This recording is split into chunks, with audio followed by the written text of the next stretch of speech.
Close your eyes for a beat and picture it. A narrow valley up north, rooftops like tiny brown tiles, a river catching a strip of gold as the sun tilts behind a jagged ridge. You lift your phone and a 5 minute choice makes the picture sing, or it stays just another snapshot. Alright, here's a tight routine you can run in 5 minutes to shape that light. Mm-hmm. We won't assume fancy kit, phone or a basic compact will do. In 5 minutes, we'll check stability and a couple of quick settings, read the light, frame for depth and scale, and use weather to add mood. Plus a tiny script to ask permission when people are in the shot. Start simple. Rest your elbows, lean on a rucksack, or put a small tripod or beanbag under the camera. Turn on your grid lines. Rule of thirds helps when a valley needs depth. And wipe the lens. Dust in soft light kills contrast, more than you'd expect. For phones, tap to focus, then drag the exposure down a touch if the sky is blown out. A hair darker keeps color and drama. Right, and if your phone does RAW, switch it on when you can. You'll thank yourself later when you pull the file into an editor. For cameras, aim for a shutter around 1 over the focal length, so about 1/125th s for 50 millimeters. Keep ISO low unless you're forced up. And when things move, rare flags, flocks, people use burst, it often catches the exact moment that feels the light. Quick knobs to memorize. Phone exposure, try minus 0.3 to minus 1.0 stops when the sky is bright. Camera shutter, roughly 1 over focal length. Example, 1/125th s for 50 millimeters. ISO, keep in the 100 to 800 working range. Say those slowly once, tuck them away, and they'll save you time. Right. Reading light is the magic.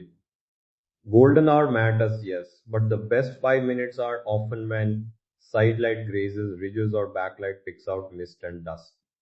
Look for contrast edges, a sunlit slope beside a blue shadow. That's where drama lives. Say it out loud when you scout. Which slope has light? Make that a habit. It trains your eyes to spot the 5 minutes before the whole scene flattens. Composition in a hurry.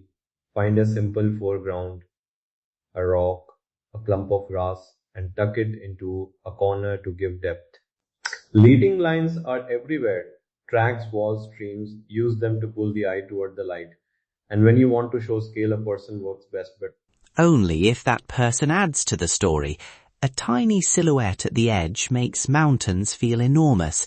A bustling figure in a quiet shrine changes the story. If you're unsure, step back and shoot wide.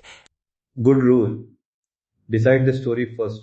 Ask yourself, does this person add a sentence to the photo or a comma?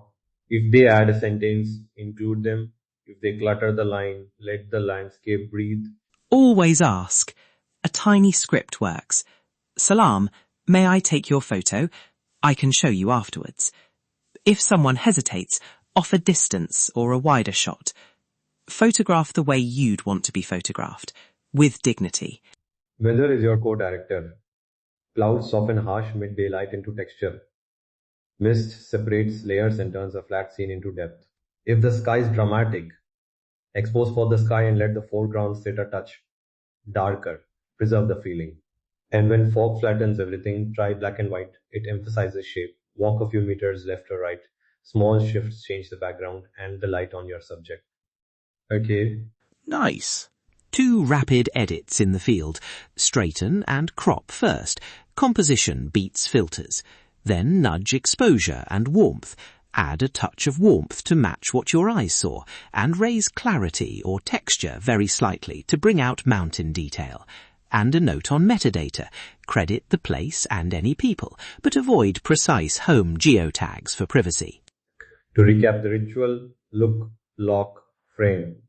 Look for the light and pick the story. Lock, focus and exposure. Frame with the foreground and a clear subject for scale.